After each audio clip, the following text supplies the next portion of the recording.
Assalamualaikum warahmatullahi wabarakatuh. Video ini hanyalah edukasi dakwah saja, yang mana bukan untuk menjelekkan golongan yang lain. Mohon disimak baik-baik sebagai berikut. Jadi Ana ini biasanya istri suruh meminta daripada subscriber ke orang-orang. Kebetulan yang ada orang daripada masukkan ke dalam chat tersebut sama istri Ana dengan masukan yang kurang enak di hati Ana. Jadi chatnya sebagai berikut. Karena istri Ana nggak bisa daripada menjawabnya, maka Ana yang awalnya menjawabnya. Istri Ana cuma minta tolong untuk mensubscribe channel YouTube Ana. Kemudian dia berkata bahwasanya menanya bahwasanya Ana ini seorang jamaah tablik. Bukan, jamaah tablik adalah orang yang suka ngajak-ngajak orang. Jadi Ana bilang, iya Ana di jamaah tablik. Kemudian dia bilang seperti itu. Oh, barakallah fik. Masih harus belajar terus kalau mau jadi dai, penghafal Al-Quran, hadis, bahasa Arab, dan ilmu akidah, dan ilmu lainnya juga.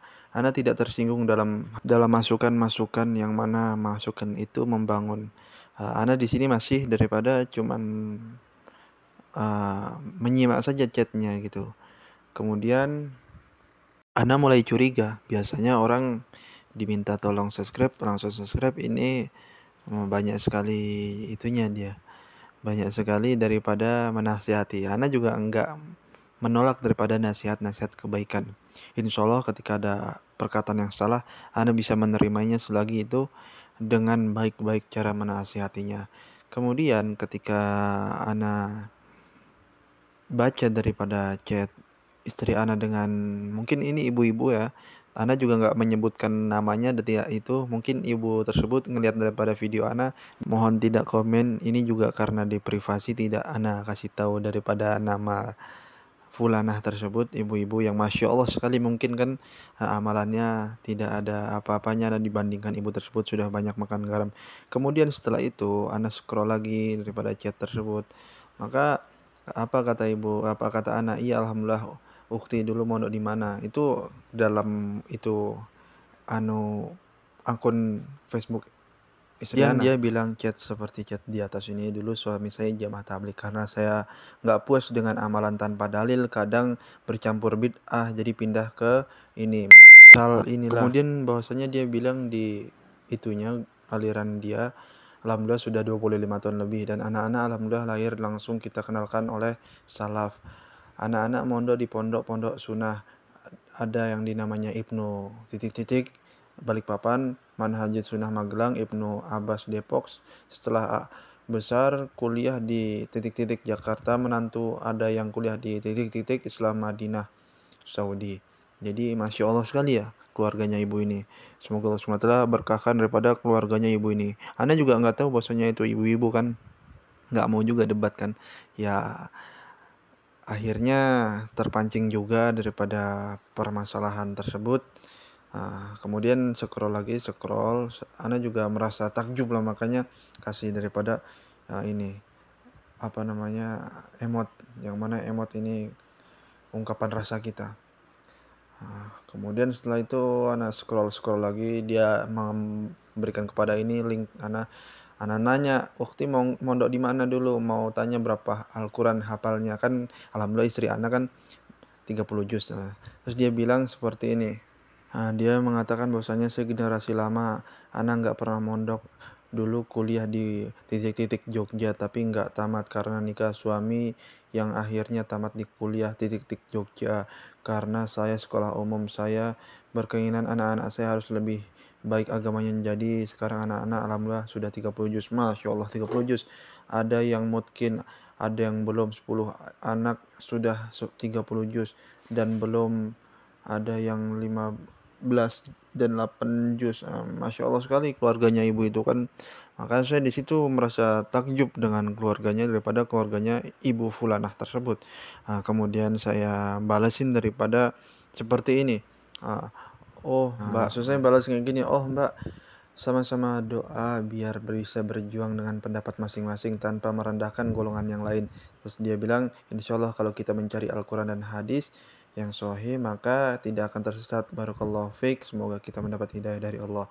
Jadi masya Allah dia mengungkapkan bahwasanya tidak akan sesat ketika dia mencari Al-Quran dengan hadis. Dia memang tidak tersesat, tapi ketika kita salah tafsir atau salah daripada penjelasan guru, maka ini akan menyesatkan lebih jauh daripada Al-Quran dan hadis itu sendiri. Karena hadirin, untuk memahami daripada Al-Quran dan hadis harus memiliki daripada ilmu tafsir, dan ilmu tafsir itu harus menguasai daripada mantik, balaghah, nahwu, shorof, dan lain-lainnya. Ilmu-ilmu lughah yang mana harus ada rujukannya.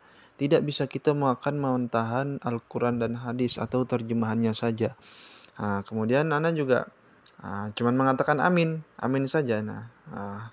Cuman mengatakan amin. Ini Ana masih itu dibilang apa kata-kata kinayah apa agar tidak tersesat ya, Masya Allah sekali itu bagi Ana kinayah atau sindiran. Maka salahnya di sini ketika kita memeluk daripada satu golongan, maka menjelekkan golongan yang lain. Kemudian setelah itu sekarang giliran Ana kan Ana bilang yang berhak menentukan sesat tidaknya hanyalah Allah Subhanahu wa taala. Kita sebagai manusia hanya bisa belajar dengan guru yang bersanad, yang sanadnya jelas sampai Rasulullah. Jadi sanad ini penting hadirin. Sanad ini adalah sandaran ilmu kita nanti akan dipertanggungjawabkan. Kamu dapat ilmu dari mana? Maka kalau misalnya sanadnya nggak jelas, gurunya nggak jelas, nanti belok-belok tetap ke tempat yang nggak jelas. Maka di pondok kami alhamdulillah ketika belajar sebuah ilmu, satu bidang ilmu, harus daripada kejelasan sanadnya dari mana, silsilah sanad ini sebagaimana silsilah atau nasab daripada nasab ilmu tersebut. Dan sama manusia bukan tugasnya untuk mengklaim manusia yang lain sesat, karena sesat di mata manusia belum pasti sesat di mata Allah. Penentuannya bukan sekarang, ketika kita sudah mati baru akan terbukti mana yang benar dan mana yang salah, karena kebenaran milik Allah 100%. Makanya karena masih seperti itu, maksudnya maka jadi seperti itu hadirin. Kita boleh memeluk mazhab yang mana saja, akan tetapi ketika kita menyesatkan mazhab yang lain atau golongan yang lain, maka ini yang salah. Kemudian Ana scroll lagi, Ana ngechat lagi di situ. Alhamdulillah. Maka ini kan Ana kan Mas Ibu itu taunya yang make ini istri Ana, emang ini akun Facebook istri Ana yang Masya Allah minta tolong orang-orang untuk subscribe ke channel YouTube Ana agar berkembang. Kemudian Ana bilang alhamdulillah dengan suami saya.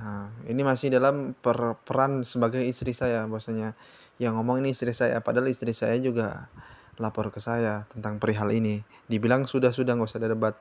Ana juga sebenarnya nggak biasa debat di medsos apa. Biasanya kami langsung gitu debat agar enak tatap muka, tapi karena akhwat juga kan.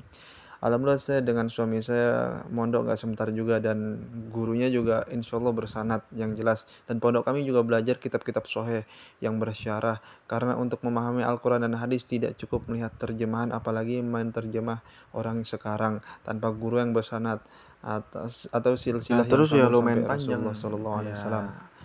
Yang akhirnya Ana bilang bahwasanya Ana ini tahu semua tabayun tentang itunya mereka gitu, tentang itunya ibu itu, dan Ana teliti tahu semua sama ustadz-ustadznya, yang mana kesalahan daripada kesalahan mereka itu yang Ana nggak sukanya, dan banyak ulama nggak sukanya, karena mengklaim bahwasanya golongan yang dia ikuti bahwasanya 100% benar dan yang lainnya salah. Jadi ini yang Masya Allah hadirin, yang harus kita hindari. Jadi takfir, orang yang suka mengafirkan orang, maka ini Masya Allah sekali nanti di hadapan Allah Subhanahu wa taala. Jadi ketika kita menyesatkan orang, membid'ahkan orang, itu kita ini belum tingkatnya sampai tingkatnya segitu hadirin. Mungkin apa yang pendapat kita benar, merasa benar, maka di dalam pandangan Allah bisa jadi kita salah. Jadi jangan selalu kita menganggap diri kita ini sudah benar gitu, karena itu termasuk sifat daripada sifat yang kurang baik. Dan kembali lagi, saya bukan untuk menjelek-jelekin, ini hanya edukasi saja, bahwasanya kita tidak boleh langsung mengklaim bahwasanya golongan yang lain bukan golongan kita sendiri. Semuanya ini kalau yang bukan sependapat sama kita semuanya salah, ini tidak baik hadirin. Siapapun itu, golongan manapun itu, tidak boleh kita sesama muslim, apalagi adzanu bil mu'minina khairon, berprasangkalah baik kepada saudara muslimmu. Jadi berprasangkalah terhadap saudara muslimmu dengan baik sangka. Maka jangan kita daripada untuk mendebat daripada yang tidak hadirin ilmu kita. Maka ketika ibu itu juga mungkin afwan Umi kan, kalau misalnya lihat daripada video Ana, afwan ini juga Ana nggak menyebutkan Facebook Anda, dan juga Ana tidak menyebutkan daripada nama Anda. Nah, jadi ini hanya edukasi daripada dakwah saja. Jadi edukasi pada dakwah saja agar kita lebih hati-hati dalam berbicara, karena yang kita bicara terkadang tidak sama pendapatnya sama kita. Jadi orang yang cerdas itu orang yang bisa memahami orang lain. Maksudnya ketika orangnya kayak gini, kita juga harus pinter-pinter lah orang yang bisa memahami daripada keadaan. Nggak bisa kita hukumi kayak gini semua, kayak gitu semua. Bahkan akhir zaman ini kata Rasulullah 73 golongan terpecah belah. Maka kita kan nggak tahu yang mana yang itu. Rasulullah pun nggak itu, cuman bilang ahlus sunnah wal jamaah. Semuanya sekarang banyak yang ngomong ahlus sunnah wal jamaah. NU, Muhammadiyah, Salafi, yang lain-lain MTA pada bilang ahlus sunnah wal jamaah. Jamaah tabligh ahlus sunnah wal jamaah juga bilang kayak gitu.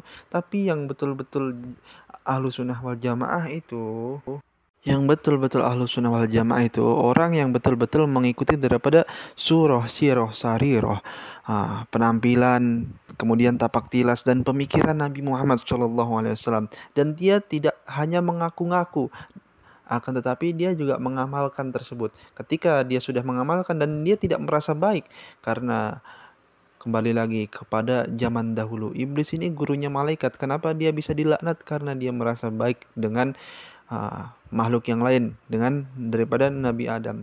Ketika Ana juga nggak banyak daripada ketika Ana bayan atau Ana kasih penjelasan ke orang, nggak banyak daripada ayat Al-Quran dan hadis.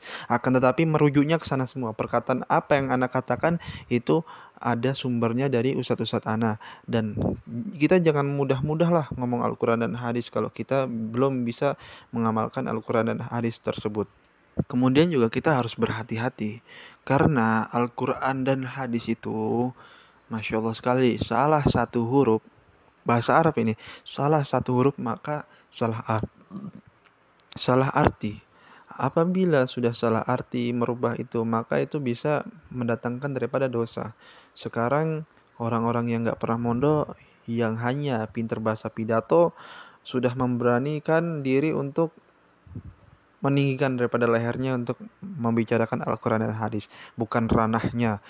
Maka jangan kita hanya asal mencari daripada seorang guru yang mana sanad atau nasab keilmuannya ini tidak merujuk kepada baginda Nabi Muhammad SAW. Maka itu saja, bukan saya. Dan pada orang yang beda pendapat sama saya, mungkin juga ada yang sama pendapat sama ibu ini. Mungkin saya juga bukan untuk ini hanya edukasi saja, mengedukasi bahwasanya sesama muslim kita walaupun beda daripada golongan ini harus beda daripada nama golongan kita. Jangan kita saling daripada mencaci atau menghujat yang lain, mengklaim bahwasanya yang lain sesat, kita yang benar. Kita ini belum bisa mengklaim. Kita ini hanya tugas kita untuk beramal, mengajak orang. Kalau ngajak orang untuk taat nggak apa-apa, tapi untuk mengklaim orang ini sesat, neraka, jahanam, apalagi kholidina fi abadan, apalagi bid'ah ini sesat. Jangan berpatokan dengan satu hadis. Wa kullu bid'atin dhalalah wa kullu dhalalatin finnar. Jadi kita jangan berpegangan daripada satu hadis, yang mana dalam hadis juga banyak syarahnya. Apalagi ulama-ulama, banyak sekali penjelasan ulama-ulama. Maka kita harus daripada pentingnya tabayun, meminta daripada kejelasan. Bahkan ketika kita belajar, kita harus memilih daripada guru-guru yang betul-betul sanad ilmunya jelas, sandaran ilmunya, silsilah daripada ilmunya sambung sampai Rasulullah. Maka ketika kita mondok atau belajar ilmu, maka akhir-akhir mondok itu dikasih daripada sanad itu. Sanad ini ada yang tertulis, ada juga yang diijazahkan. Jadi insya Allah aman. Jadi seperti itu. Jadi ini bukan daripada mencaci atau memaki daripada golongan yang lain, akan tetapi mengedukasikan bahwasanya kita sama-sama hambanya Allah dan kita di mata Allah sama semua. Yang membedakan hanya ketakwaan kepada Allah Subhanahu wa taala. Dan yang menilai seseorang takwa atau orang ini tidak takwa hanya Allah Subhanahu wa taala, bukan sesama daripada manusia. Jadi kita wajib beramal tapi yang menentukan salah benarnya adalah Allah.